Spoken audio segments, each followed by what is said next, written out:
Et c'est la dernière partie de Sortez-moi de là avec mon invité d'honneur, Guillaume Livet. Vous avez changé un petit peu de place, mais c'est pour simplifier les choses en termes de caméra pour ce face-à-face. Guillaume Livet, maître artisan boulanger pâtissier, gérant de la Panetière. Vous êtes aussi vice-président du syndicat de la boulangerie en Sarthe. Revenons sur l'histoire de la Panetière, une boulangerie tenue par vos grands-parents depuis 1971, mais qui s'est appelée la Panetière en 1980. Voilà. Quand mes parents en fait ont pris la suite de mes grands-parents, ils ont complètement changé le concept parce que c'est vrai que c'était une nouvelle forme de boulangerie et donc ils ont donné le nom La Panetière en 1980. Alors une vraie histoire de famille, 4 générations. L'arrière-grand-mère était boulangère. Alors elle était au magasin, elle était boulangère, vraiment boulangère, mais elle avait, je dirais, un boulanger qui fabriquait son pain, mais oui. Donc Saint-Ouen-en-Blain, rue Nationale, c'était ces deux boulangeries qu'elle a eues. Et après, mes grands-parents et puis mes parents. Et puis voilà. C'est la voiture qui se poursuit. Depuis 2010, vous gérez alors depuis 2010, on a repris. Mes parents sont partis en retraite et mon épouse et moi-même avons repris la suite en 2010. Ouais. La Panetière aujourd'hui, c'est un lieu emblématique, une institution. Quelles sont les raisons de ce succès ? Certainement, je pense qu'on a la continuité, ça a toujours été, on a toujours fonctionné dans les mêmes choses, c'est-à-dire toujours essayer la qualité des produits, essayer d'amener le meilleur accueil possible, puis les produits, essayer de continuer ce qui fonctionne, améliorer ou amener ce qui existe ou ce que les gens ont besoin. Mais c'est vrai qu'on n'a jamais rien changé au niveau du concept en fait, en lui-même. Et on a innové un petit peu au fur et à mesure. Et puis je pense que les gens sont fidèles aussi, la fidélité. Alors on a des anciens qui sont là depuis le début, on a les enfants et maintenant les petits-enfants qui viennent. Et c'est vrai que ça c'est génial. Vous le disiez, hein, être boulanger c'est façonner à la main, voilà, c'est le travail de la main. Et vous avez notamment, dès 1980, abandonné le four électrique pour un four à bois à main. Ça c'est mon papa en fait, il tenait déjà une boulangerie qui était un peu plus loin, boulangerie-pâtisserie, qui était rue Berthelot, et à l'époque ça s'appelait pas avenue François Mitterrand, mais avenue de la Préfecture. Et donc quand mes grands-parents voulaient arrêter, il a repris la suite et il s'était dit bon bah il faut qu'on fasse quelque chose de différent. Et il a pris le contre-pied de ce qui se faisait. À l'époque, en 1980. Voilà, c'était plutôt de la production et pas tellement de qualité. Et il s'est dit, mais c'est plus mon métier.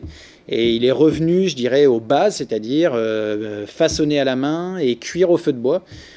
C'était un peu un extraterrestre pour l'époque et même financièrement pour financer le projet, compliqué. Ça a été compliqué. Hein. On l'a pris pour un fou. Hein. Et puis ce qui est intéressant quand on va à la Panetière, pour ceux qui n'y sont jamais allés, c'est qu'on voit le boulanger en train de faire le pain. C'était déjà le concept. Il voulait au contraire faire voir qu'on fabriquait et qu'on cuisait devant le client et on a continué ça. Ça existe, c'est toujours d'actualité. Et puis donc vous vous êtes développé en 1994, vous avez installé la restauration rapide. Il y avait de nombreuses personnes qui travaillaient autour, donc c'est l'occasion d'en profiter aussi. Mais mes parents connaissaient déjà un petit peu, très très bien le quartier et connaissaient un petit peu l'environnement.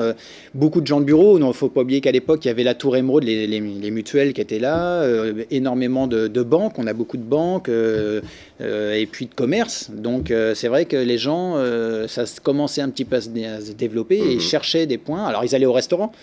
Mais tous les jours, tout le monde ne pouvait pas se le permettre. Donc, ils ont pensé à créer la restauration rapide, la sandwicherie, la saladerie en 94, qui était déjà très en amont de ce qui se faisait. Aujourd'hui, c'est 50-50 entre la restauration rapide et la boulangerie-pâtisserie. Oui, on fait à peu près, voilà, c'est ça. Ça représente de l'activité 50-50, toujours actuellement.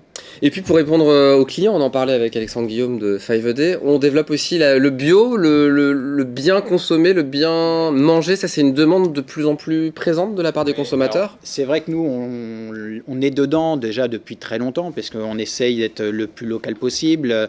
Et on fait du bio depuis pratiquement 15 ans. Et maintenant, depuis, je dirais, 3 ans, vraiment, on sent quand même un engouement.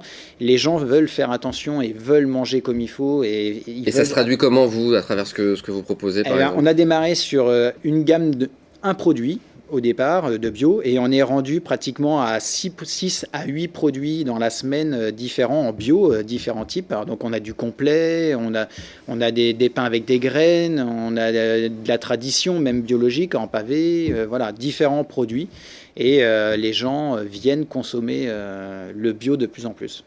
Il y a tout ça, mais aujourd'hui, il y a une véritable difficulté à être commerçant, notamment boulanger. Ouais. 400 boulangers dans les années 90 en Sarthe. Ouais. Aujourd'hui, on est à 300, 320. 300, on perd environ 20 boulangeries à peu près par an. Ça, c'est un peu dramatique parce que c'est vrai que nous, en ville encore, on arrive un petit peu à résister. Mais c'est comme les maires ruraux que vous recevez, souvent, ils perdent la boulangerie de leur commune et c'est un drame parce que ça reste souvent le dernier commerce. Et les boulangers, non seulement ils sont boulangers, mais souvent dans ces petites communes-là, ils sont épiciers, ils s'occupent même un peu de la poste, de la banque.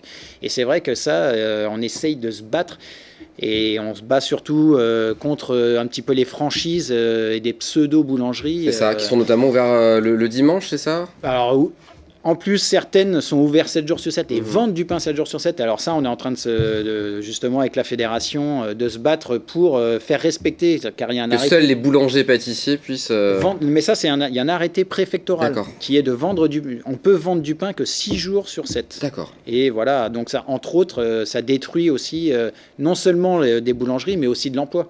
Parce que c'est vrai que souvent dans les boulangeries, il y a des apprentis, il y a des ouvriers, des vendeuses, et forcément, ça détruit de l'emploi. Et puis vous parliez des ouvriers, des apprentis, il y a aussi la difficulté du travail. Moi, je me lève tard le matin, vous, à 2h du matin, vous êtes réveillé. Souvent, par exemple.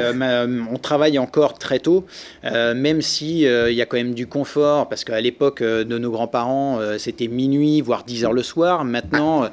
on est plus vers 2h, 3h, voire 4h. Maintenant, on arrive un petit peu à décaler le travail. La pâte est préparée à l'avance. Comment ça se passe? En fait, on est revenu tout simplement, on s'est dit, on a regardé ce que nos anciens faisaient. Et nos anciens, en fait, travaillaient avec des fermentations très longues. Le pain, en fait, on s'est aperçu que plus la fermentation est longue, meilleur le pain il est et meilleure la consommation, la conservation est. Et donc, en fait, on travaille sur 24 heures de fermentation. Et ça nous permet, nous, de démarrer un peu plus tard. Et surtout aussi, à l'époque de mes grands-parents, ils finissaient de cuire vers 9h le matin. Nous, on cuit toute la journée. Donc c'est pour ça, on a décalé un petit peu notre travail. Pour les jeunes qui nous regardent et qui souhaiteraient se lancer dans la boulangerie aujourd'hui, c'est quoi les qualités essentielles pour être un bon boulanger? Il faut déjà être passionné du métier, parce que c'est un métier de passion, avant tout. Après, je dirais, il faut quand même être courageux, parce que être du matin, plutôt du matin que du soir, parce qu'il faut se lever. Donc ça reste toujours vrai. Et puis, je dirais que ça reste quand même encore un métier physique. On travaille quand même encore avec nos mains, on porte quand même des choses aussi. Alors ça se féminise de plus en plus. On a de plus en plus de femmes qui nous rejoignent. Ça se passe très très bien parce qu'on a amélioré les choses. Maintenant, dans le temps, on avait des sacs de 100 kilos, on est passé à 50, on n'est plus qu'à 25 maintenant. Donc voilà, c'est une des raisons pour lesquelles, comme tous les métiers, s'ouvrent vers la féminisation. Pour finir cette émission, je demande un objet à mon invité d'honneur. Vous m'avez emmené, j'ai cru voir un maillot. Vous allez nous le montrer à nos téléspectateurs. Donc tout à fait, c'est un maillot en fait de foot, parce que j'ai joué boulanger et fan de foot. Voilà, et joueur même. Trop sportif, mais à l'époque j'ai joué au football et c'est vrai qu'en plus on sponsorisait l'USM, qui était le club de foot de la ville avec le Somme. Et c'est vrai que c'est une petite histoire importante parce que c'est une personne qui travaille avec moi, mon chef pâtissier. D'accord. Qui son fils a joué à l'USM et a gardé ce maillot. Et c'est un jeune qui a commencé comme apprenti chez nous. Il a 30 ans de maison. Voilà. Et donc en même temps, je lui rends hommage et merci Emmanuel pour m'avoir prêté le maillot de ton fils. Et on lui rend hommage. Voilà. Merci Guillaume Livet d'avoir été mon invité d'honneur. Excellent invité d'honneur et tous à la Panetière évidemment pour profiter de cette boulangerie, pâtisserie. Et puis ça va durer encore de nombreuses années, j'imagine. J'espère. Il va falloir convaincre la génération suivante de reprendre les choses. Même si on n'impose rien.